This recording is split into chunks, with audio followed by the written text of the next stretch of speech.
Yo, what's going on, everybody? It is your boy Fitzmonk TV here, aka G-Lorne33. I am back here with another episode of the Legit Shoot podcast, here with your Monday Night Raw review and results for April 19th, 2021. Hopefully, you guys are staying well, staying safe, staying healthy. All right, I know I'm doing this review like in almost like 24 hours after the show, but I don't give a fuck. I don't care. You guys are going to watch the review and listen to it whenever you guys want to. So I will post the review whenever I want to. I will say this. I am going to be back to live streaming here in a couple weeks, right? I finished college. My copyright strike, which kept me from live streaming, will be expiring. I'm so pissed that, I wasn't able to live stream at all for the last 3 months. But I will be able to go back to live streaming. I'm not going to be live streaming, every single Monday like I used to, okay? I will be doing some Mondays, and then sometimes I'll do the stream on Tuesday morning. It's going to depend. My schedule is really wacky, so after graduation, because, with work and everything, so I'm still trying to figure that out. But, like I said, I feel like I'm a broken record a lot of the time on here, and I'm glad I didn't do a review last night because this show was horrible. It's so much easier. You guys don't understand, man. You guys are just a consumer. You guys just get to listen to me. You guys don't know how much easier it is to do a review, and it's hot in here. Hold on. Let me take off my jacket. I just got back from the gym. But, you guys don't know how much easier it is to do a review the day after, especially when it's a bad show.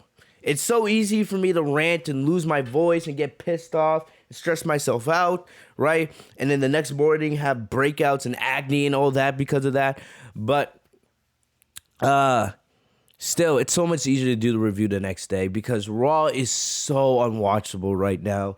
I know we say this a lot, but honestly, Raw is it's definitely in the worst creative state it ever has been. And I read an article saying, the reason why the Raw After Mania this year wasn't so special is because WWE was shorthanded. I don't want to hear that excuse. I hate when people try to use that excuse. You were shorthanded? What? But, they tried to say with WrestleMania and all this, right? Some superstars quarantining, and all that because they want to be safe. I understand that, but that's not an excuse for putting on a bad show. It doesn't matter if you have all your superstars or half your roster. WWE's talent pool is so talented. It's so huge that they should be able to put on a show regardless of how much talent they have. It's that simple. And it's your choice. I've been saying this since the beginning of the pandemic. It's your choice to put on content and to put on programming each and every single week, even with a pandemic, even with no crowd, even with the Thunderdome. It's not an excuse. It's your choice. So if you want to sit there and try to make excuses for WWE, I'm not going to listen to you.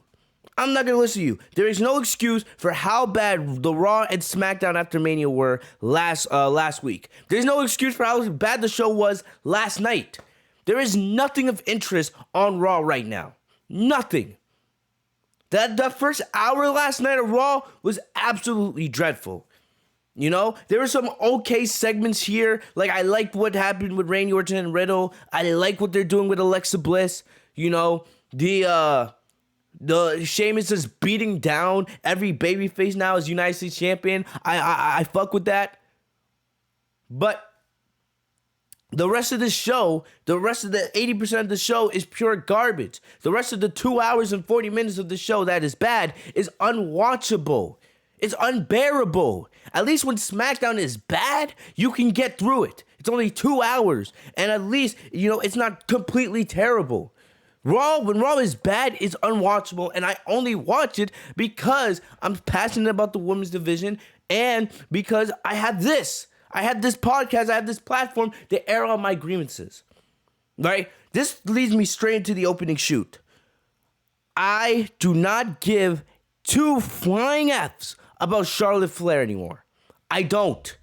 I never cared about her as a babyface. I definitely don't care about her as a heel. I don't care about Charlotte Flair. The title of this video is named Charlotte Flair Sucks, just like this show. Because that was awful. Charlotte Flair is now calling herself the Opportunity. The Opportunity. What? The opportunity to make Raw bad? The opportunity to make me want to pick up my remote and change it every time you're on the screen? Oh yes, definitely. It's a negative opportunity.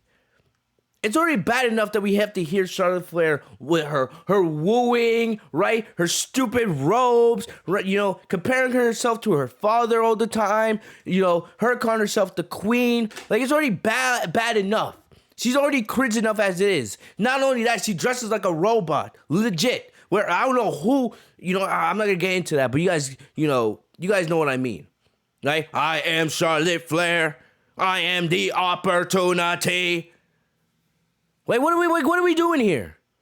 She was already bad enough before, but now with this heel turn, and now they're calling her the Opportunity, all right, and now that it looks like they're pushing her, I'm telling you right now, Charlotte's going to win the Raw Women's Championship at WrestleMania Backlash. It's clear that this is leading to a triple threat with Charlotte, Asuka, and Rhea Ripley. It's clear that that's where we're going. And I'm not even going to go back and, rant about what I said last week. You guys remember I went on that rant last week about how Rhea Ripley does not feel special on the main roster. And I still feel that way, but I want to focus on Charlotte. Right? You have Charlotte out here calling herself the Opportunity. And we're going to play Charlotte's promo a little bit later on. But you have Charlotte calling herself the Opportunity. And, excuse me, she is the farthest thing from the Opportunity. If anybody should be calling themselves the Opportunity, it should be Asuka. It should be Sasha Banks. Because whenever a female superstar, or not even that, a superstar in general, because look what they did with Reginald, right? Remember that Sasha Banks and Reginald intergender match that had no business being a good match anyway? Right? Whenever you get an opportunity to be in the ring with one of those superstars, I'll put Bayley in there as well. You know that you're going to get one of the best matches of your career. Last night during Raw, I spent a good amount of the show talking with people on Twitter about, Sasha Banks' big match catalog. Because I'll probably make a longer video on this sometime in the future. I just got to figure out my schedule of videos. But I would say the top 5 Sasha matches of all time right now, my opinion, and this is subjective, right? I would say number 1, Sasha versus Bayley, Brooklyn 2015. I actually rewatched that match the other day. Fantastic. Number 2, you could put, if you want, you could put Sasha versus Bianca, right? From WrestleMania 37. Number 3, you could put Sasha versus Becky, Hell in a Cell. From 2019. Number 4, I would probably put Sasha versus Bayley, Hell in a Cell from last year, 2020. And number 5, I would put Sasha versus Ronda Rousey from the Royal Rumble 2019. Those are my top 5 Sasha matches as of right now. I'm not even, and Sasha's big match castle expands. Notice, I didn't even mention any of the great Sasha matches that she had with Charlotte from 2016. None of the Asuka matches.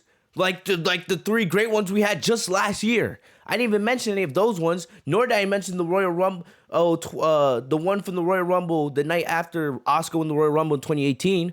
I didn't mention, Sasha versus Io Shirai from the Great American Bash, or any of Sasha's other great TV matches, right? That Sasha's big match catalog is getting so huge that you would have difficulty making not just a top 5, but making a top 10, top 15. She's the only superstar in that company that has a list that long. And the list is only going to get longer and longer and longer the more she continues to wrestle. She's not even 30 yet. And she has no plans to retire anytime soon. There's a reason why I'm making a video which will come out eventually, probably by the end of the week, hopefully. But I'm making a video that's called Why Sasha Banks is the HBK of her era. And I feel like it's undisputed, right? You can't say that about Charlotte. My whole point is, when it comes to Sasha Banks, her big match catalog is so big, you can call her the Opportunity, and it makes sense. How many great Charlotte matches are there? If we're being truly honest with ourselves, you have the Sasha matches, you have the Charlotte matches, you have the Becky matches, all right? I think there's a couple good Bayley matches, and then you have that one Ronda match, I think, from Survivor Series, and then you have I think the Trish Stratus match from SummerSlam a couple years ago. That's all I can think of. And the Rhea Ripley match from last year at Mania. But that doesn't compare to Sasha's catalog of great matches. When I look at Sasha's list, you can take a good amount of those matches and put them in a top 10 of the best women's matches of all time, and it's undisputed. Most of that list, most of that top 10 is Sasha Banks matches. You can't say that about Charlotte. She doesn't elevate anybody. She doesn't elevate. Charlotte, when she was talking about all the superstars she's beaten in her career, right? When you look at Charlotte, you know, all those people she's faced, the Naomis, the Iconics, you know, the Alexa Blisses. How many of those matches do we remember? How many of those matches do you go back and replay? How many of those matches do you actually go back and actually say, damn, that was a great match. Charlotte's going to be known for that. She's not the opportunity. When Charlotte's in the ring with I'm not saying Charlotte sucks in the ring. I think she's highly overrated. But when she's in the ring with somebody, you know, better than her, like a Sasha, like an Asuka, like a Becky, any of the 4 horsewomen, right? Yes, it's going to be a damn good match. But outside of that, what has Charlotte done? But yes, she wants to call herself the opportunity. She steals opportunities from others. That main event last night with Asuka was not good. It was probably the worst Asuka match I've seen Charlotte have. And I'm not excited about the future anyway, because I see where this is going. You know, WWE can do everything they want. They have Charlotte, you know, hit referees after the match, right? Getting herself fined and suspended. You know, I hate that angle anyway, because we just seen them do that angle just like a couple months ago with Braun Strowman. They do this angle like every couple months. They'll have a superstar go off and hit referees. It's such a dumb angle. We know that Charlotte's going to be gone for what? Maybe 2 weeks max? And definitely, it will make Monday Night Raw better, but still, we all know that Charlotte's going to come back. At WrestleMania Backlash, Charlotte's winning that title. And the opportunity is not going to be no opportunity. No, it's going to be cancer. Charlotte Flair is cancer. I've come to that determination. That promo she cut last night was absolutely horrific. And this is coming after just last week when I said she cut a good promo. I take that back. I really take that back. You know, it's this show, like, Charlotte Flair sucks just like Raw sucks. You know, and if you're a Charlotte Flair fan, you know, I'm sorry, you know, that, you know, this might be harsh, but it's the facts. Charlotte is the most overrated star in WWE history, in my opinion. Honestly, the most overrated female star, maybe even men and female star of all time. She is so overrated, and I don't understand why people actually care. Her not being on WrestleMania was such a blessing. And after last night, I don't want to see her anymore. I don't want to see her in a title picture. I don't want to see her in general. Charlotte should be there just to put people over at this point in her career. Not getting title reigns.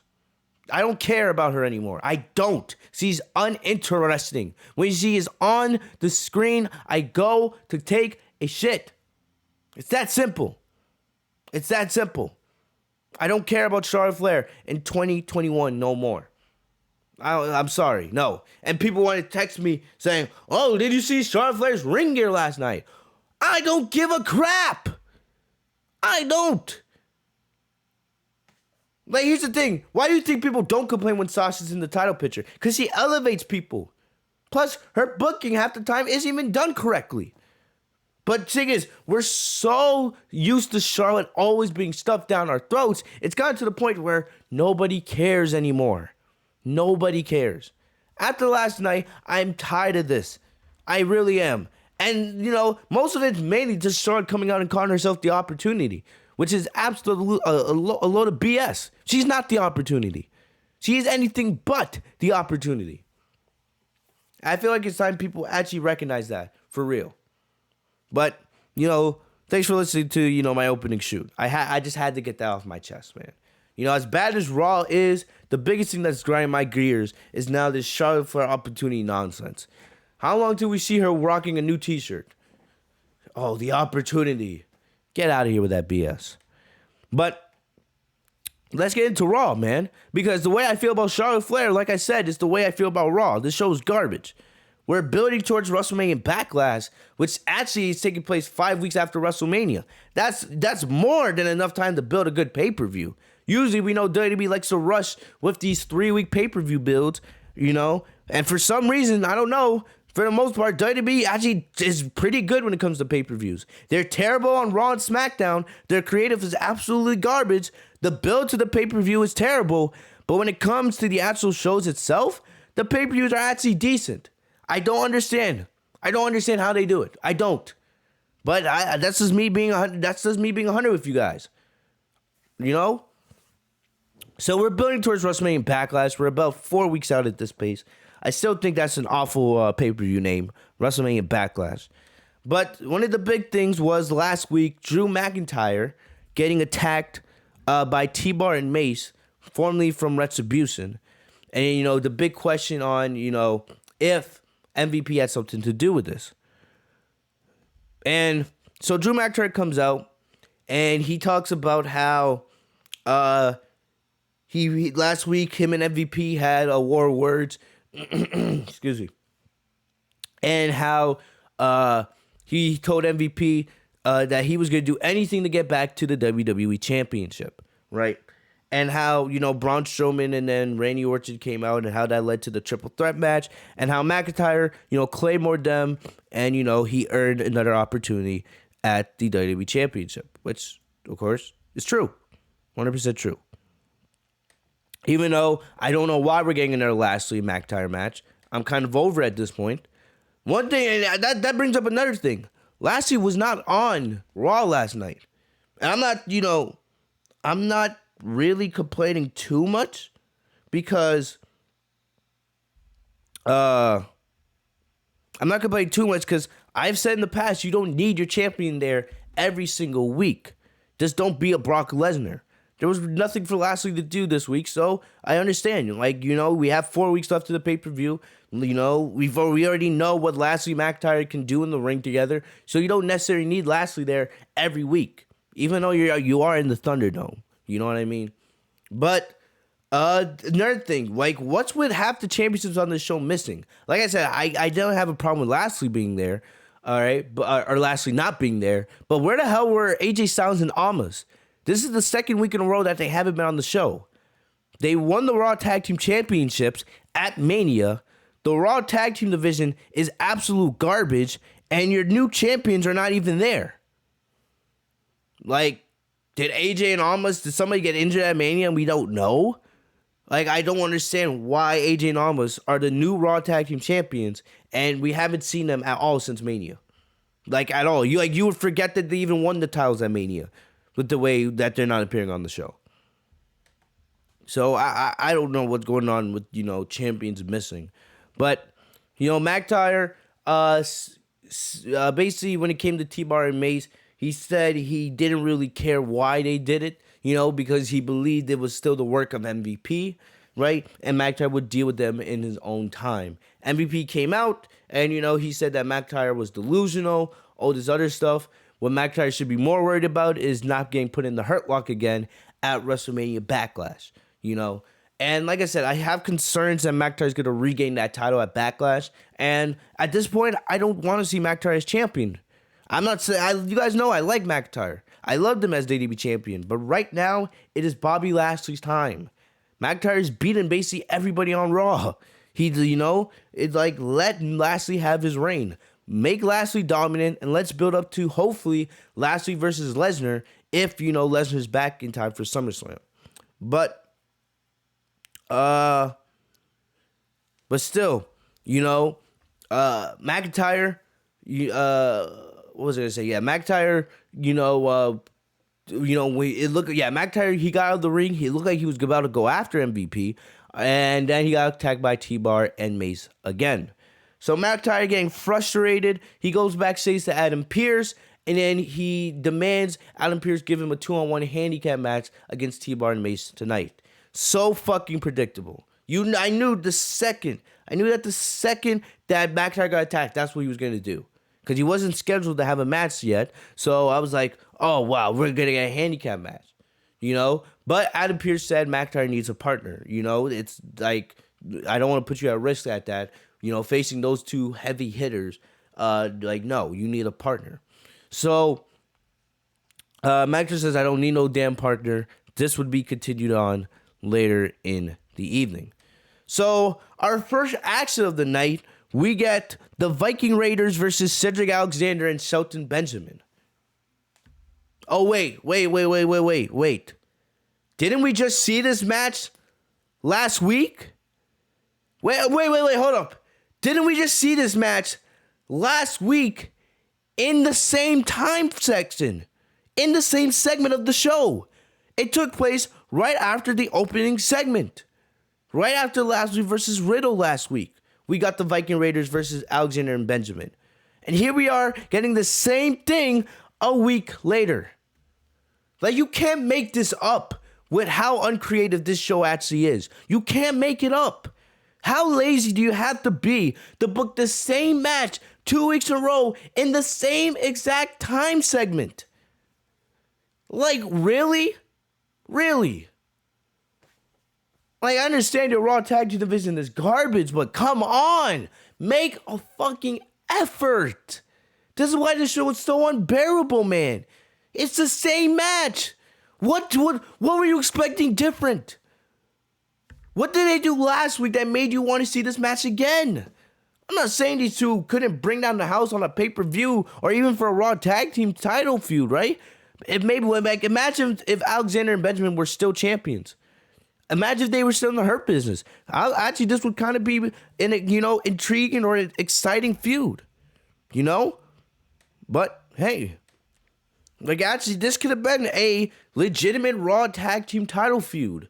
But no, WWE wants to flip-flop the titles to the New Day and now AJ and Almas, who are not even on the show, right? You want to break up, Alexander and Benjamin from the Hurt Business, and now they're just floundering as a tag team. They're not even special anymore. We love them in the Hurt Business with their fancy suits and everything.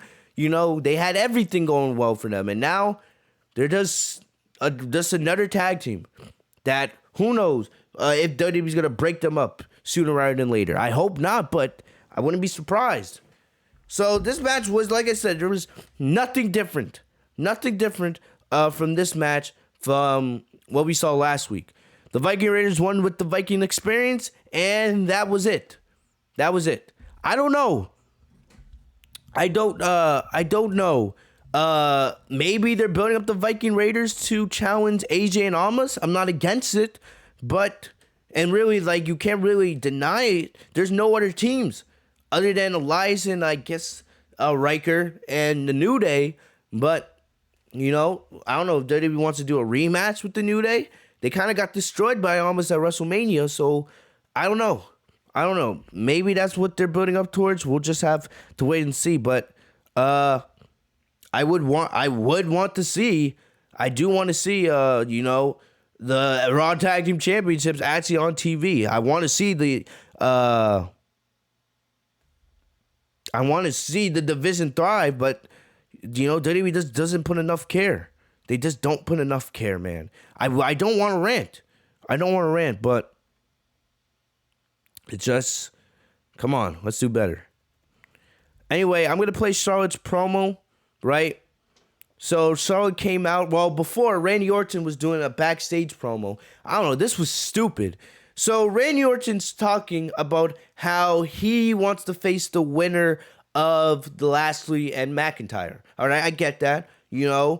If Lashley wins, we get Randy Orton versus Lashley. That would probably be the next feud unless they go to Strowman. Because those are the main three contenders right now for the WWE Championship unless we have a superstar shakeup. So it's whatever. But Randy Orton said he'll face the winner at Backlash. That's his plan. They're going to have a target on their back from the Apex Predator. And, whoever that clown is on backstage interviewing, right? He asks, what about The Fiend? Why the hell are we talking about The Fiend? That it's over. As bad as the match was at WrestleMania, as terrible as the booking and everything that went into that at WrestleMania, it's done. Why are we still talking about Randy Orton and The Fiend? Also, Randy Orton says The Fiend is dead. You'll never see him again. So let me get this straight. You burnt this man alive at TLC and he came back. You beat him with an RKO at WrestleMania. The match had no stipulation, no nothing. And the only reason why you won is because he got distracted by Alexa Bliss. So why wouldn't The Fiend come back? We just saw Bray Wyatt in the Firefly Funhouse last week. He's The Fiend. So why wouldn't we see The Fiend again? Unless Bray Wyatt's totally reinventing himself and he's going to have a whole new gimmick that's not The Fiend, right? Maybe he goes back to the Eater of Worlds, or he's just going to do Mr. Rogers going forward, right? Okay. But saying that The Fiend is gone, I don't care anyway, because they've ruined The Fiend. Right? They've ruined The Fiend, and everything that was special about him is dead. But it's like, this was all like, why the hell would you have Randy Orton say that? It was stupid. I was like, what? You burned the man alive and he came back. Why wouldn't he come back after a stupid WrestleMania loss? Like, yes, his character is buried, but I don't know why he wouldn't return. So that was stupid. So then you have Matt Riddle with, doing his normal scooter hipster gimmick, right? And then Matt Riddle congratulated Orton on winning his match at Mania. And then he also asked Orton, why don't we become a tag team? RK Bro. So corny. So, and that would lead to a Randy Orton and Riddle match in a little bit, which we'll talk about in just a second. But my thing is, why, I thought, originally they were advertising Randy Orton versus Braun Strowman. Clearly the plans changed because we did see Strowman later on with McIntyre, and we'll talk about that a little bit later in the pod. But I don't know. I just felt like we had to mention that. But Charlotte came out. Remember, the main event for the show was advertised as Asuka versus Charlotte. It wasn't good, but that was advertised as the main event of the show. But before Charlotte wanted to come out and give another promo. So we're going to talk about that all right now, because I don't want to talk about Charlotte. I don't want to talk about Charlotte 3 separate times on this podcast. Monday Night Raw last week. I came back to Monday Night Raw last week. We didn't miss you. Simply demanding respect from the women's locker room and the WWE universe. You don't have my respect. You never will. That I have given this industry. No one cares. I mean, I didn't mean to hurt anybody's feelings. I was really just simply expressing how I felt. I don't care how you feel. I mean, I came back unapologetically me, the biggest star in this division. What? You're the biggest star in this division? No wonder why Monday Night Raw is so bad. If you are the biggest star in this division, that explains the ratings being so bad. That explains why when you won the NXT Championship, the women's title, right? You went down to NXT, you buried Rhea Ripley's momentum for an entire year. You went down to NXT, the ratings didn't go up in the war against AEW. You didn't elevate the title. You didn't elevate the division. You didn't elevate anybody. Rhea Ripley should have held that NXT Women's title for most, if not all, of last year. And then you came in, they gave you the title, a victory you didn't deserve, a victory you should have not gotten, and yet you want to come in and call yourself the biggest star in the division. Well, no wonder why the show's failing. You don't elevate anybody. You don't. Sasha Banks is a bigger star. Bayley's a bigger star. Alexa Bliss is a bigger star. Asuka's a bigger star. All right? Bianca Belair, with her popularity, no matter how much I can complain about how they rushed Bianca's push and how Sasha should have won at Mania and Bianca's title win should have been saved for SummerSlam, right? I can't deny how popular Bianca Belair is, especially her being a woman of color. That's like 5 or 6 superstars right there that are more popular than you. But yet you want to call yourself the biggest star in this division. No wonder why the show is failing. No wonder why I can't go and get through this show. No wonder why I decided to record the podcast 24 hours later. Because no one wants to talk about you. It's a waste of our time. The biggest star in this division. That explains why Monday Night Raw sucks so badly. Biggest star in my division. What? those rats in the women's locker room don't want to believe that? Who do you think they were still talking about at WrestleMania? And I didn't even have a match. Charlotte Flair on every single headline. That was... What headline? There was headlines, people talking about Charlotte Flair? I remember headlines about how Sasha Banks and Bianca Belair had one of the best matches in the history of a WrestleMania main event. I remember people talking about Sasha Banks and Bianca Belair making history. I remember people talking about, is Becky Lynch going to come back? I remember people complaining about how Bayley didn't have a match at WrestleMania. I don't remember people talking about you. The only mention I remember of you is people saying that, hey, WrestleMania is better with Charlotte Flair off the card. So what are we doing here? What are we talking about? It's me. And here's the thing, the ladies say they don't like me, but they don't like each other as much as they don't like me. Aw, hey girl, hey. It's so lame, they're all so fake to each other. Don't care, that's their business. You know what, I don't even know why they're mad at me. They didn't have a match taken from them. I had an actual WrestleMania match taken from me on the grandest stage of them all. That's what we worked towards all year. It was taken from me. Don't care. You have 3 WrestleMania moments that you don't deserve. If you never competed on WrestleMania again, your legacy is set. People, I don't know, they're clowns, they're casuals, but people are going to actually sit there and say that Charlotte Flair is one of the greatest female wrestlers of all time. And it's not true. You should have won at WrestleMania 32. That should have been Sasha Banks' crowning moment. WrestleMania 34, you shouldn't have beaten Asuka's streak. And then last year at WrestleMania 36, you should have beaten Rhea Ripley. Your 3 WrestleMania moments are all terrible booking decisions. And think whoever, I don't know who, but I'm grateful that you were on WrestleMania this year. Because we would have been forced to watch Charlotte get a 4th WrestleMania moment. I do not believe that Asuka would have got her revenge on Charlotte this year at WrestleMania if that match had happened. I do not believe that. I believe that Charlotte would have won that match. She would have won it. And worse, imagine if Lacey Evans did not get pregnant. We would have got Lacey Evans versus Charlotte Flair instead. And that would have been an absolute horror fest. I don't care if you're complaining that you weren't on WrestleMania. You have more WrestleMania moments than the best female wrestler of all time. Come on. So what? Big deal. Rhea beat Asuka at WrestleMania. Well, I can beat Rhea. I can beat Asuka.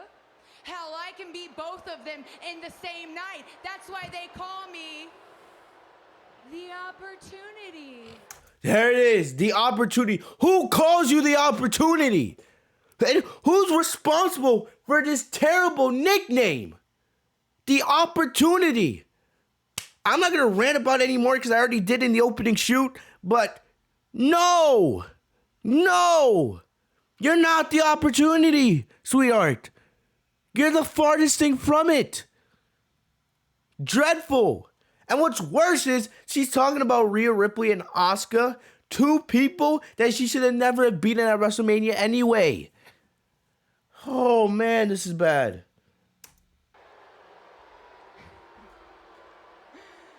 And you know what?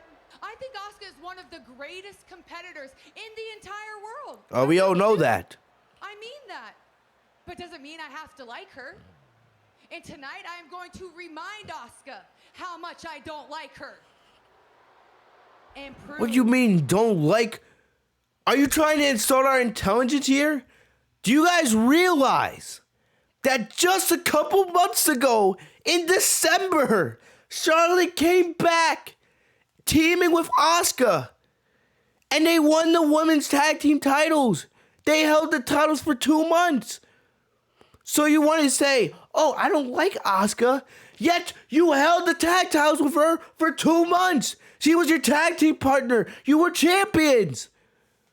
Don't insult our intelligence. Don't act like these two never liked each other, that they have some amazing rivalry, and they never on the same page. Don't do that. Especially when these two were just tag partners 2 months ago. Why I am the queen. Why I am the... So Asuka comes out. I'm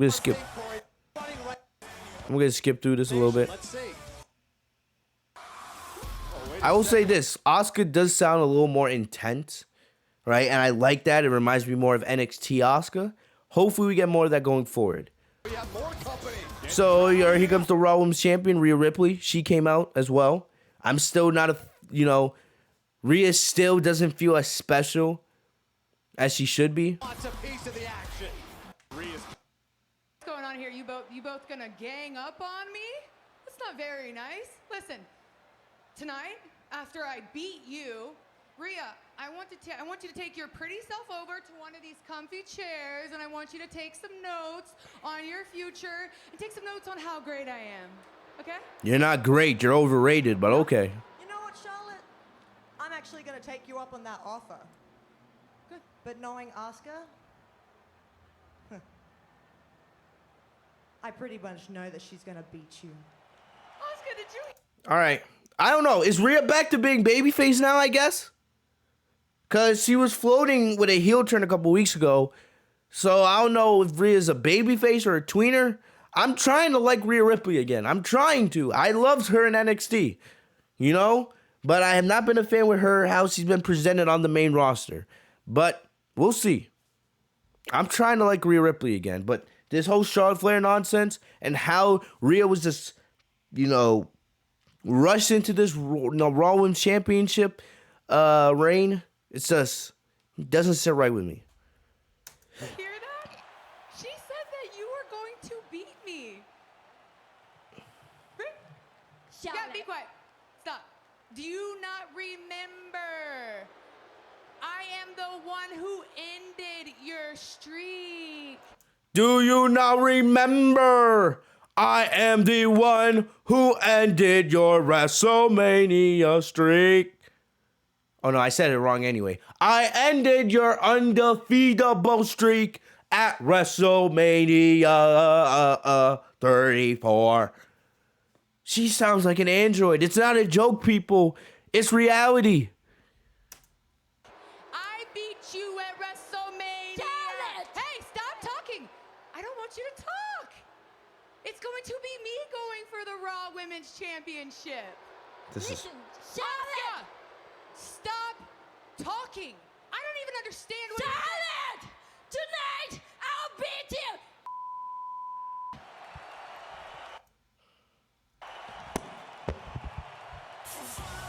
I love Asuka. That was great. That's Asuka there was great, right? You have Rhea Ripley laughing. But do you guys understand why I hate Charlotte? You have Charlotte sitting up there telling Asuka to shut up when she had been rambling for the better part of 10 minutes. Talking about how great she is, how she's the opportunity. Asuka hadn't even been allowed to get a single sentence out. But yet you're telling her to shut up. How about you shut up?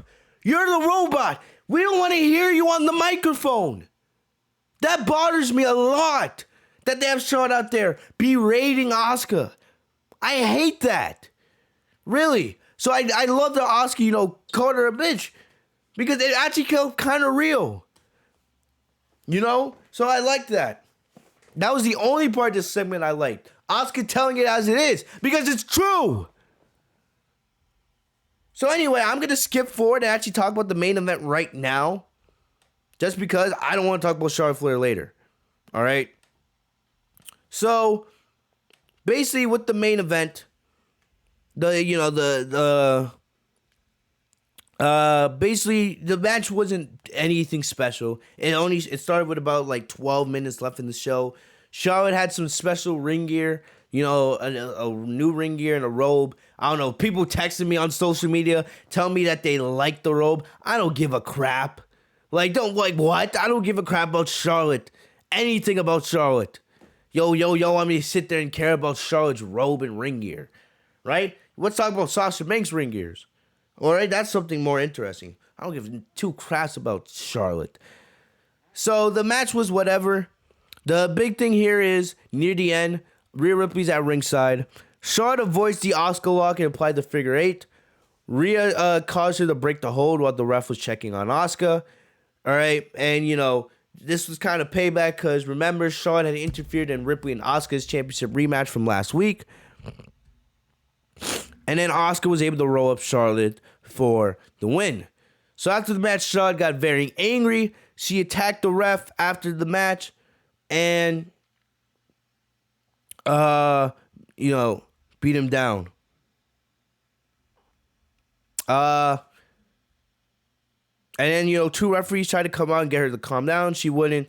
And, clearly, the commentators were like, oh, Charlotte's going to have to pay for this, right? You can't, go taking out officials, all that nonsense. So after Raw went off the air, Adam Pearce announced that Charlotte would be suspended indefinitely and would be docked $100,000 of pay. Clearly, that's just for storyline. Charlotte's not actually going to get docked $100,000, but clearly, I'm telling you guys right now, Charlotte will be at WrestleMania Backlash. I don't know how the build's going to go now since it's just going to be Ripley and Asuka for the next couple weeks, right? And their build hasn't been that good anyway. Their interactions have not been that good outside of their WrestleMania match, which was still a disappointment to me after, especially with how rushed the finish of that match was. But we'll see. We'll see what happens, I don't expect Charlotte to be gone that long. She'll probably be gone maybe 2 Raws max. We got about, 4 weeks left to a Backlash. So she'll probably be off the show the next 2 weeks. And then they'll have her come back with about 2 weeks left in the build. I'm telling you right now, it's going to be a triple threat with Charlotte, Asuka, and Ripley at Backlash. I don't know what's happening with the SmackDown Women's title because we don't know what's happening with Sasha. We don't know if Sasha's going to fill Mandalorian Season 3, right? Because it's pretty much confirmed that she's going to be in Season 3. But we don't know what's happening with that. Or we don't know if it's going to be, Sasha, Bayley, and Bianca. Or if it's going to be Bayley versus Bianca while Sasha's off TV. But we'll see. We'll see what happens there. But, I'm telling you right now, get ready, people. Get ready. Charlotte's winning that title at Backlash, and it's not going to be pretty. It's not going to be pretty. Get ready. That's all I'm going to say. So, let's go back. So, we had Randy Orton versus Matt Riddle. This was, in my opinion, the only thing that, the only good thing that came out of the first hour. The first hour was pretty bad. You had the Drew McIntyre situation. You had the Charlotte garbage. You had the Viking Raiders and the Alexander and Benjamin. Right? So basically, this was a really good match. And man, this is a fresh match. This is a match we haven't seen before. So I really, really enjoyed this. I was not, enjoying the show. I was just tweeting, talking about Sasha Banks matches and stuff like that. This match was really good. And probably the best thing on the show tonight. So Orton took control. So he went for a suplex. Riddle countered into a sleeper. Orton pulled him off his back by his hair. Riddle went back to the same hold, so Orton backed him into a corner. So then Randy dropped onto his back to break the hold, but Riddle grabbed on again. Riddle forced Orton to roll out of the ring. Orton caught Riddle's kick from the apron and tripped him before dropping him onto the announce table. Then we come back from commercial. Orton stomping on Riddle's feet, doing his normal stuff. Then Matt Riddle fired back with some strikes. Then Riddle got planted with a Viper Power Slam. Orton then did a vertical suplex and a thumb to an eye when Riddle tried to mount his comeback. So then Riddle was unloading with punches and forearms. And then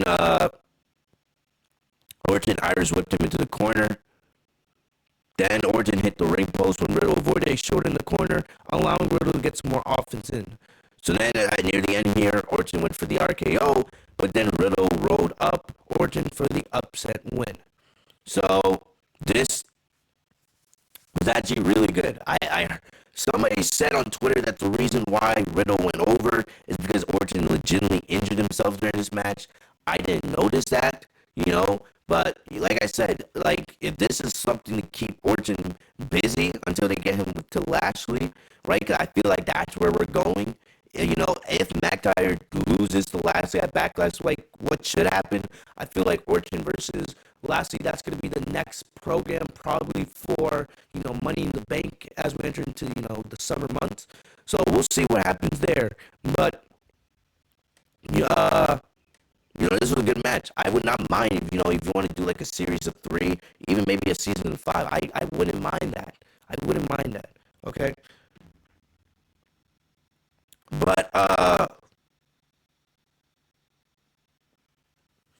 yeah, this was not bad. I don't know why people were like overjoyed throwing a party for Riddle because, you know, uh, Riddle's booking has not been that good. Like he had the great matches with Sheamus, and he lost the U.S. Championship at Mania. I thought this was going to more elevate Riddle into the main event scene where I think he belongs. But then he lost to Lashley last week. He got squashed by Lashley last week. So it was like, you know, what are they doing with Riddle? And now they give him this big victory this week. Once again, here's a prime example of 50-50 booking, right? I don't know what happens now with Riddle. Like I said, if they want to do like a best of, you know, 3 series with these two over the next couple of weeks, I would have no problem because this match, they had a fantastic match last week on Raw and or last night on Raw, mind you. And I feel like they can continue this. You know, it'll be a good way to keep Orton and Riddle busy for now. You know, because Money in the Bank's next month. If you have Orton versus Lashley, you can put Riddle in the Money in the Bank match, right? There's a lot of different things you can do. You know, and I feel like Matt Riddle would also be a really good contender or candidate for a Money in the Bank ladder win. I'm not saying he would be the favorite, you know, but I wouldn't mind him being in contention. But we'll do a Money in the Bank in a couple weeks. We got to get past Backlash first. But yeah, really enjoyed this match, and we'll see if this continues between these two over the next couple of weeks. But like I said, I need Riddle to be booked a little more consistently, right? You can't just have him get squashed by the WWE champion last week, and then you have him beat a legend like Randy Orton, you know, and everything's right with him. You know, you got to be consistent with him. So next up, we had Lana and Naomi versus Shayna Baszler and Nia Jax. This was a complete waste of time. So, all right, about halfway through this match, we saw Mandy Rose and Dana Brooke came out. They replayed Mandy Rose slipping at WrestleMania, and then Rose attacking Nia Jax backstage. And then, you know, what happened last week with Nia Jax falling on the apron, right? Because, you know, WWE's trying to, you know, be funny. You know, they're not funny. You know, this is terrible. It's bad. You know, I don't think the women's tag team division has ever been this bad. Like, this is worse than when the Iconics were champion. Like, come on.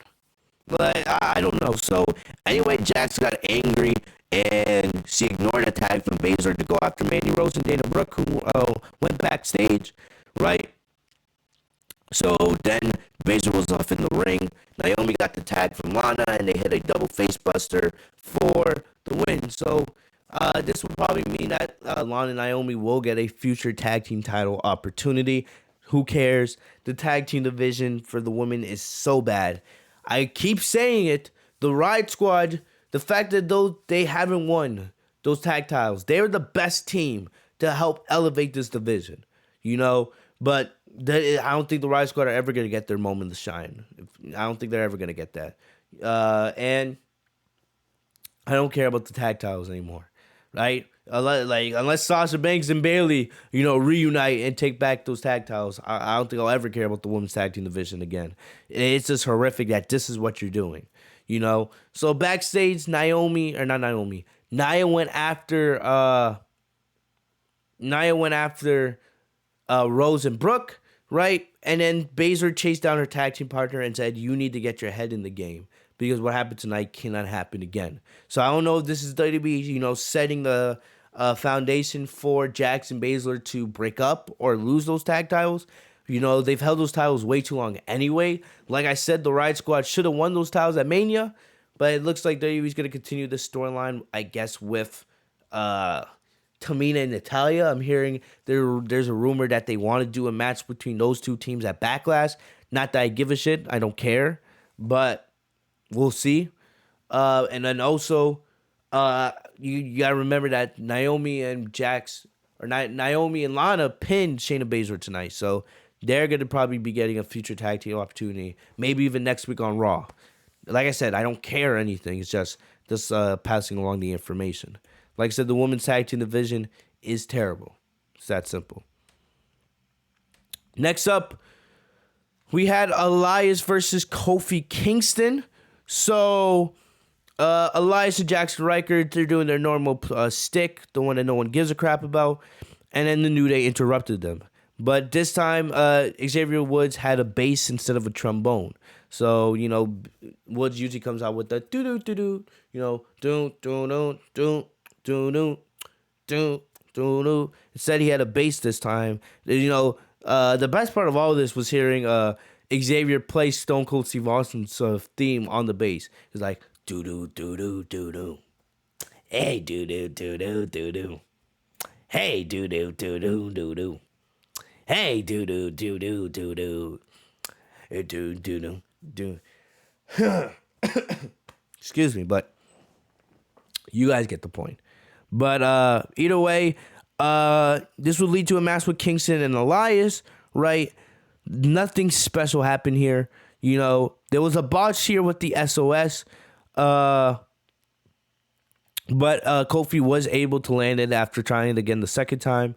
Elias countered a Hurricane Rana from Kingston on the top rope and hit a pretty good looking flying elbow drop. Elias has a pretty good elbow. That's probably the best thing he has, But he hit a flying elbow drop and got a clean victory over Kingston. So I guess this is just a way to keep this feud going. Not that I care, right? But I always say this, you need side feuds in your tag team division. But it's hard to have side feuds when we have no idea where the damn champions are. What's happening with AJ and Almas? Can we get some information about that, please? But either way, this match was whatever. We'll see how this continues. Congrats to Elias, because I know it's rare for him to get victories these days. But yeah. Next up, we had McIntyre and Braun Strowman versus Mace and T-Bar. This was first this was a handicap match, right? McIntyre being the big bad babyface.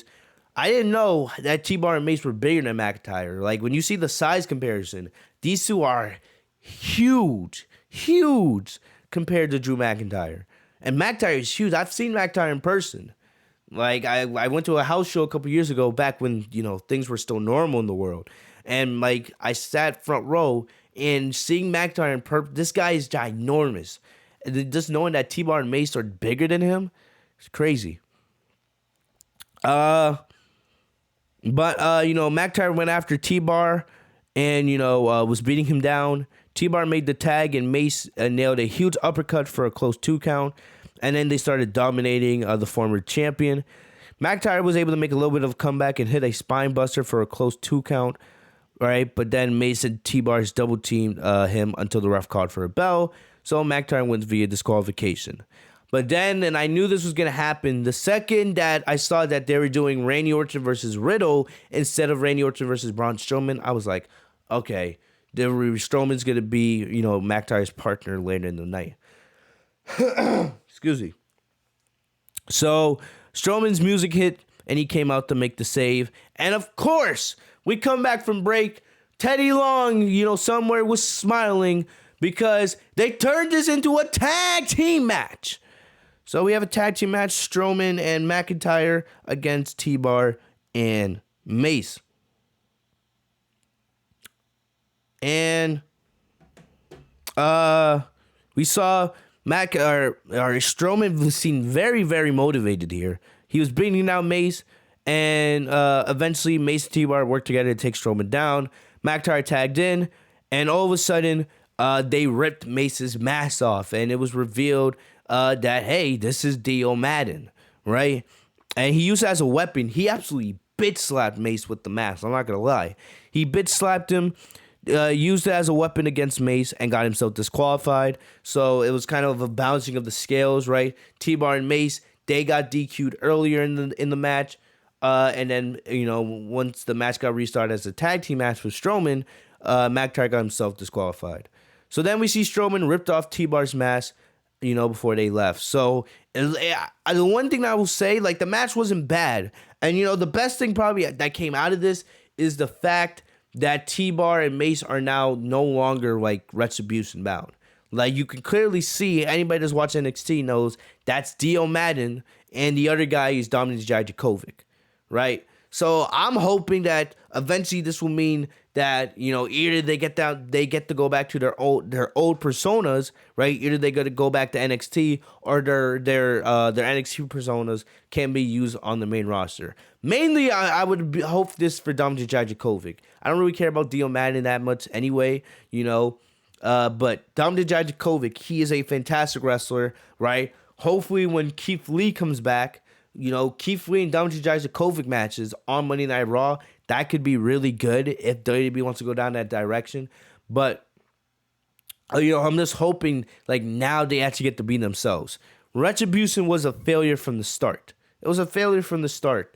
And, I go back and I think about that review when Ali revealed himself as the leader of Retribution. And, how we hoped that this was going to mean big things, but how WWE just fucked up entirely on it. I'm just glad that they're breaking them away from Retribution. And hopefully, they don't get repackaged into absolute scrubs. Dominik Dijakovic is an amazing performer. His athleticism and his power is rare for people his size. And I would hope that WWE lets him, get to be his NXT self. I don't trust him, of course. I never trust WWE with NXT talent these days.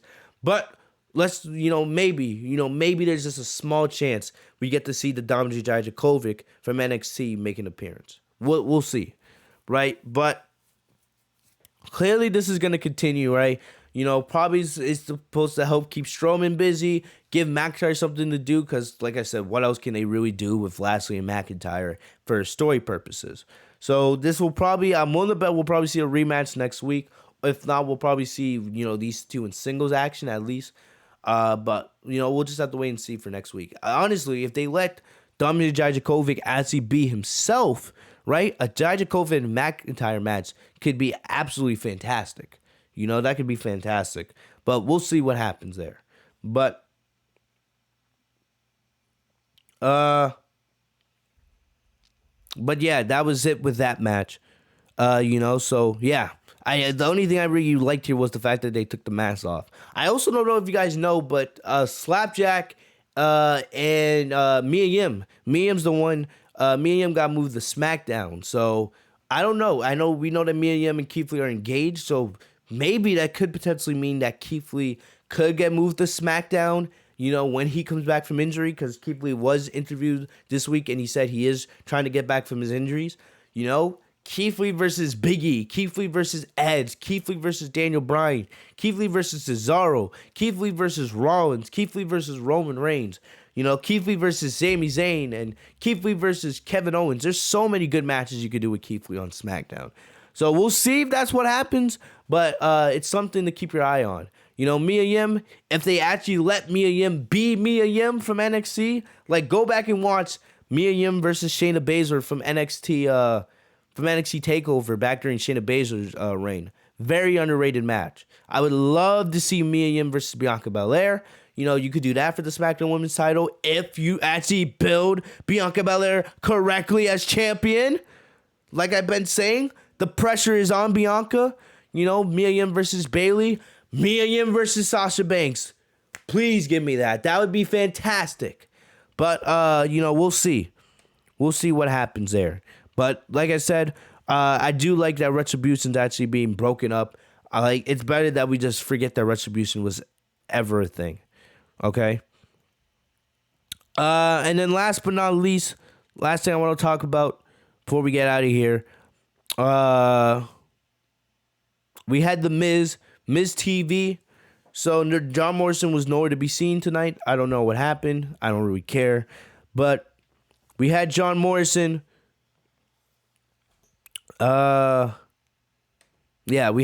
John Morrison nowhere to be seen. Miz started talking about making Bad Bunny a household name. He took credit for Bad Bunny's tour selling out. So they're going down this direction again, whatever, And Maurice, we're talking about the reality show's ratings, which nobody gives a shit about. Who the hell cares about, Miz and Mrs., right? I don't know who watches that show, right? So they were flirting with each other, kissing and all that other stuff. Miz also plugged how there's going to be an upcoming WWE 24 special on Peacock, right? So yeah, Miz said there's a lot of things to be excited for in his life. So he proposed a toast to himself, but then Damian Priest interrupted.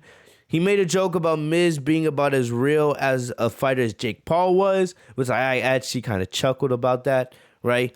But even though I still think Jake Paul and Logan Paul are probably going to be, in WWE one day, I feel like definitely down the line, WWE's going to have those two, potentially at SummerSlam. Like I said, I could definitely see WWE doing KO and Sami Zayn versus Jake Paul and Logan Paul. So, I don't know. Maybe they're just mentioning Jake Paul to keep his name in your ears, just in case they do that during the summer. But, all of a sudden, Priest challenged Miz to another match, and Maurice ended up accepting the challenge on her husband's behalf, right? So then, all of a sudden, Maurice took champagne and threw it in Priest's face, and we got the match later on. So, Priest started off strong, Miz was on defense, but of course, Maurice being at ringside, causing distractions, was enough for Miz to take over. He nailed Priest with a double axe handle from the top rope and a series of punches. The commentary team here was horrible. Like I said, I don't know the name of that new guy, but he's just horrendous. Like, I understand you want to give people a chance, to get used to their new jobs, but I don't even think after 2 months he's not going to be ready. He's not going to be ready. He's just not naturally made to be a WWE commentator. And Byron Saxton's already awful himself. I feel bad for Corey Graves, man, because it was so much easier for him with Michael Cole leading the way. It feels like Corey Graves has to do double the duty just to try to make up for how bad Byron Saxton is and how this new guy, the new Raw commentator is. So, back to the match. Like I said, the commentary was awful all night long. So, they kept talking about the Miz, right, and all this other nonsense. So, Priest made a comeback. He blocked the it kicks with an elbow strike and hit a senton from the middle rope. Then the Miz turned it around, went for a DDT, and then went for a dirty pin with his foot on the rope. But Priest was able to kick out. He hit the lights finisher and got the win. And that's that. Don't care, right? This was just there to fill in time, if you ask me. Whatever. Hopefully this feud is finally over. Because, like I said, I would love to see Damian Priest go after Sheamus for the United States Championship. So speaking of Sheamus, Adam Pearce called Sheamus into his office, right? He asked Sheamus, what kind of United States champion do you want to be? Even though I'm saying they're like, have we forgotten that Sheamus won the United States Championship back in 2014? And he held that title for I think it was 7 or 8 months. He had a very long 250 day reign. It was a really good reign too. So, I was like we've seen Sheamus as U.S. champion before. So Adam Pearce brought up John Cena and how Cena helped, defend that title every single week. And Sheamus is like, yes, I'm going to hold an open challenge of my own, right? But it's not going to be for my title. So Sheamus came up and he said he wanted any superstar from the back to come out and challenge him. So guess who came out? Humberto Carrillo still has a job. Carrillo made it through Black Wednesday. He was not one of the 9 superstars that was, he was not one of the 9 superstars that lost their job last week. So congrats to him, even though he's still in catering. He has a nice little beard now too. So Carrillo came out challenging Sheamus for the title. So Humberto doesn't even get to the ring, and Sheamus just whoops his ass, right? Throwing him into the barricade. Humberto did a good job of summoning the attack, but Humberto was no match for Sheamus, right? So Sheamus threw him around at ringside, and then hit him with a bro kick. Then took his head and was told him, "This is as close as you're ever gonna get to my title." So basically, it's clear that Sheamus is going to be the type of champion where he's going to be like dishing out these lessons to the baby faces. And I'm all here for it, right? Like I said, build up Ricochet. This is perfect to build up Ricochet. Ricochet and Sheamus feud, I would love to see that. You know, Humberto, I feel like Sheamus and Humberto can have some good matches. I don't know who else is in that mid-card division. But like I definitely there's names there. There's definitely names there. You know, Drew Gulak, you could showcase him here against Sheamus. There's a lot of babyface mid-carders that you can have Sheamus go up against. Which, you know, I feel like that would be good. But I feel like the guy that should be built up to take that title from him is Damian Priest. I feel like that would be perfect. I don't know when you would do it, right? I don't know if you'd save that for like maybe SummerSlam later this year. I don't know if WWE has the patience to book that far in advance. But if you want to, Damian Priest is the perfect guy to take that title from Sheamus eventually down the line. That's what I think you should be doing with Sheamus right now in the direction of the U.S. Championship. Okay? But last but not least, the last thing I'm going to play for you guys before we get out of here is Alexa Bliss's promo, right? Alexa did another Alexa's Playground, you know, introducing us more about Lily. So I'm going to play that for you guys. Like I said, I feel like you need to build up build up Alexa Bliss with this character. Eventually, now that she's gonna be focusing on the Raw Women's division, I really feel like, you know, you can take this character to the limit and make Alexa the Raw Women's champion, right? And yes, I know it's kind of crazy to think about. Back in the day, I was never high on Alexa being champion when she was doing the goddess gimmick. But now I'm a huge Alexa fan, especially with this character, and I really feel like WWE could have something really special here with Alexa and this Lily thing. And I would love to see Alexa build up to eventually become Raw Women's champion. You know, I would really love to see that.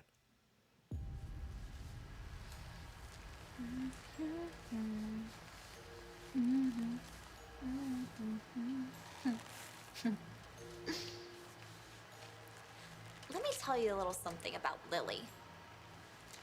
She didn't just come into my life around WrestleMania.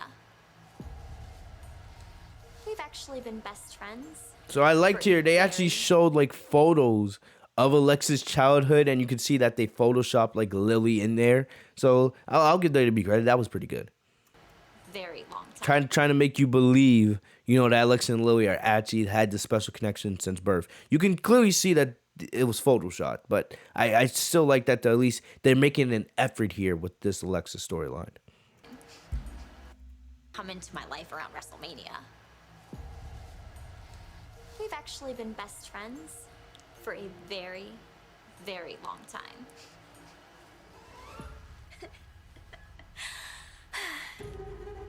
And one time we were on a playground, just like this one. And there's another little girl being mean to me. She said I couldn't have a bite of her ice cream cone. Which I don't really like strawberry anyway. But you wanna know what I did? I shoved that little right off the swing. That was I'm not gonna lie, I kind of popped when I saw this. I've never heard Alexa swear like ever, not on like on or off camera, you know? So I was like, she was like, I shoved that little bitch off the swing. I was like, damn, okay. I like, this is what I'm talking about. I want more of this. I like Alexa in this role. You know, like how she can go from being all happy at 1 second and then another second she's like, I shoved that little bitch off the screen. I love it, all dark and everything and like kind of horrifying. I like it. Berry anyway. But you want to know what I did? I shoved that little right off the swing. She fell on her ass and broke her arm. Then I got to eat up all of her ice cream. That was fun. And when the teachers asked me why I shoved that mean little girl, I just simply told them the truth. Lily made me do it. Lily made me do it.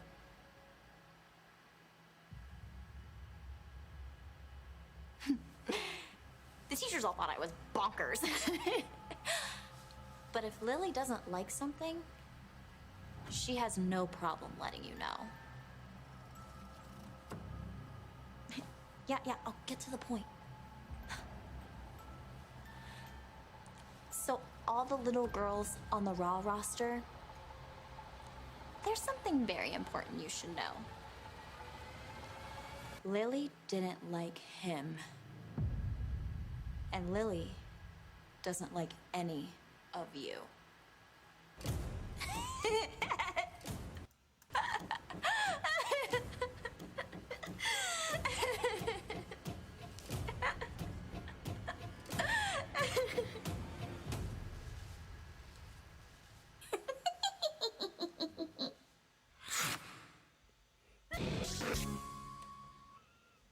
So I guess it's almost kind of like Lily's kind of like the assistant to the Fiend. You know what I mean? You know, look, I'm very intrigued in this. I like Alexa's promo. You know, now she's going after all the little girls on the Raw roster. Even I'm gonna be honest, I forgot who's on the Raw roster, but I feel like WWE has something here if they want to, invest and go forward with it. Like I said, I really, if they get behind Alexa 100% with this character, I would have no problem with Alexa being built up to eventually become the Raw Women's Champion. I would have no problem with that, right? I liked her promo. I'm not sure if Alexa's a babyface or a heel. Remember, she was babyface when she was with The Fiend, but I'm unsure about it now. But we'll just have to wait and see. But either way, good promo by Alexa. At least we had something a little bit positive to talk about here at the end of the podcast, right? Because Raw is just so bad. But other than that, that's about all I got for you guys today, man. Like, Raw is just unbearable, man. And I'm trying my best to get through it. I will be live streaming here in a couple weeks. I won't be live streaming every Monday night like I used to, but still, we will have some live streams again. So it's going to be very interesting, interacting with you guys live. I'm very excited for those, but we'll see what happens. Hopefully you guys enjoyed the podcast, man. Hopefully Raw gets better with Charlotte gone for the next couple weeks, man. Because like I said in the title, Charlotte sucks and so does this show. So we'll see what happens. I'm not that excited for WrestleMania Backlash on the Raw side of things. On SmackDown, I'm still very intrigued to see what happens with Rollins, Cesaro, and Reigns. Also, what's going to happen with Bianca? Is Sasha going to be there this Friday? Are they going to do a triple threat with Bayley, Sasha, and Bianca? Is it just going to be Bianca and Bayley? We'll see what happens there. But either way, man, at least I'm excited for SmackDown. At least we have something to look forward to near the end of the week, right? But right now, Raw is just unbearable garbage, man. But, hopefully hopefully you guys get through these terrible shows. But other than that, guys, that's all I got for you guys today. I'm going to get out of here. If you guys enjoyed the podcast, make sure to leave a like. If you guys haven't already, subscribe to my channel. Click the big red button. And also click the bell right next to my name, Fitzmonk TV, so you guys are notified every time I post a new video. Make sure you guys follow me down on social media. The link's in the description down below. I live tweet during these shows, so that's the way you guys can interact with me as well. Thank you guys for everything, all the love and support. If you guys haven't checked out the SmackDown review, it is live on the channel. Also, if you guys haven't checked out the WrestleMania review, right, from night 1 or night 2, those reviews and podcasts are live as well. I'll see you guys later, man. Stay safe, stay healthy, y'all. Peace.